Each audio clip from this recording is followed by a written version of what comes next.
Welcome to Radio Friends. This is Friday, March the 15th, 2 days before St. Patrick's Day. And since we're not on the air on St. Patrick's Day, we're going to observe it here today.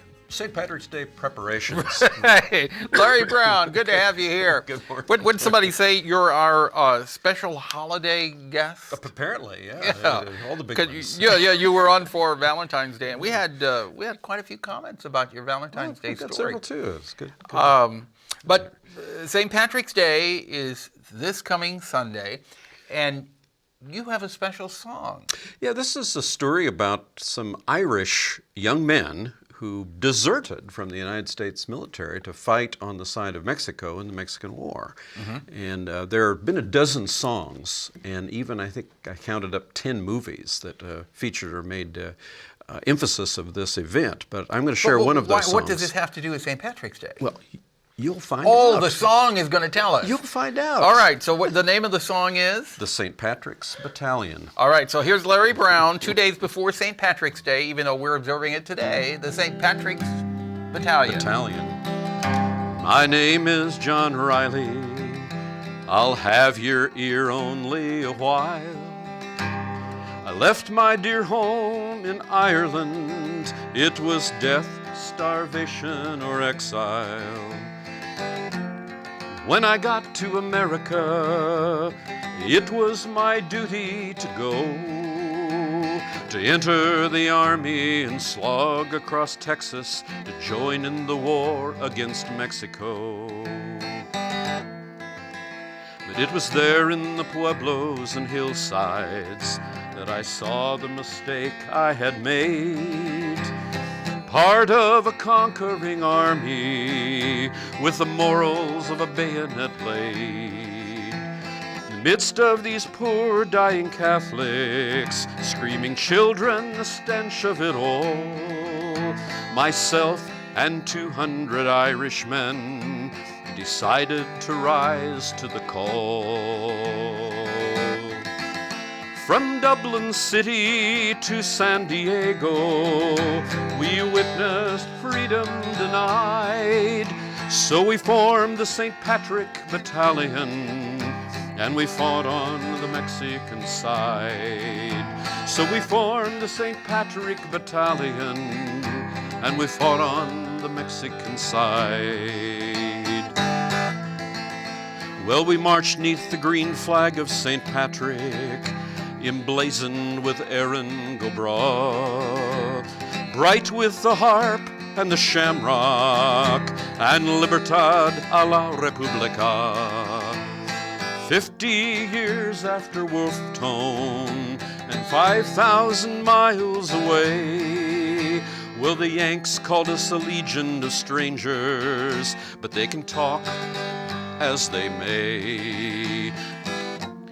From Dublin City to San Diego, we witnessed freedom denied. So we formed the St. Patrick Battalion, and we fought on the Mexican side. So we formed the St. Patrick Battalion and fought on the Mexican side. Well, we fought them in 5 major battles. Churubusco, it was the last. Overwhelmed by the cannons from Boston, we fell at each Moro blast.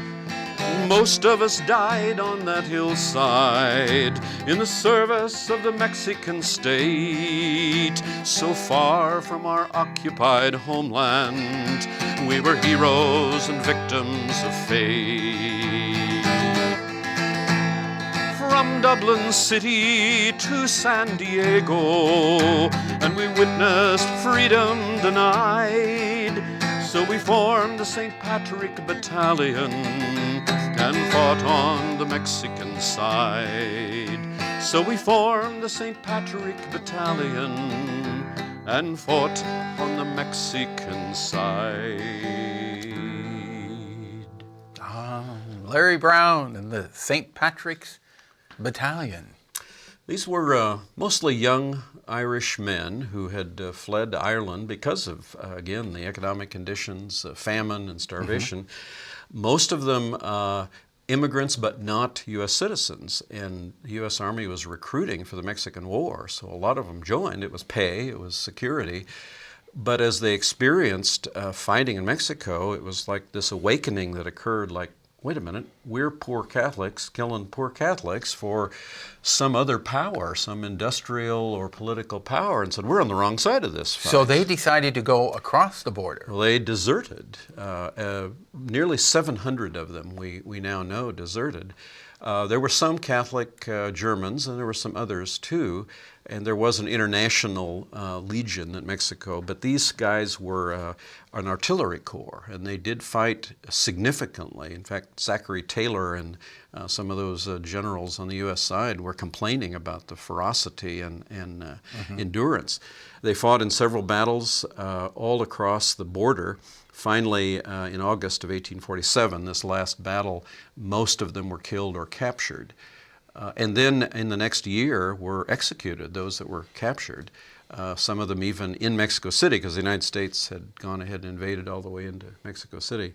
And so Mexico observes St. Patrick's Day in honor of this battalion of red-headed Mexicans. And also in 1997, both Ireland and Mexico issued a commemorative stamp.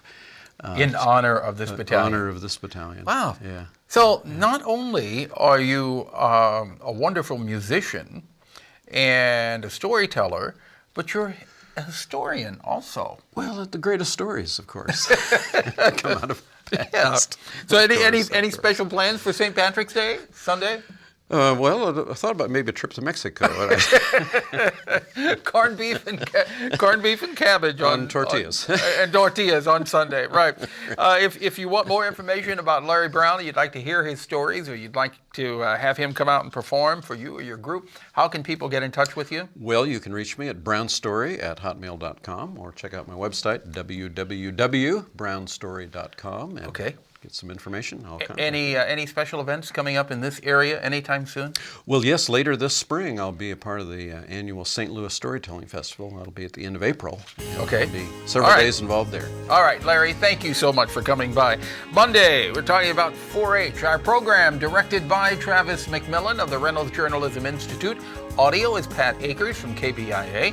Our floor director is Zach Lawhorn, and our assistant producer and guest coordinator, Uncle James Mauser. And if you'd like to watch this program or listen to it again, go to kbia.org, click on Talk Shows, Radio Friends. You can sign up for a free podcast or podcast. See you Monday. Bye-bye.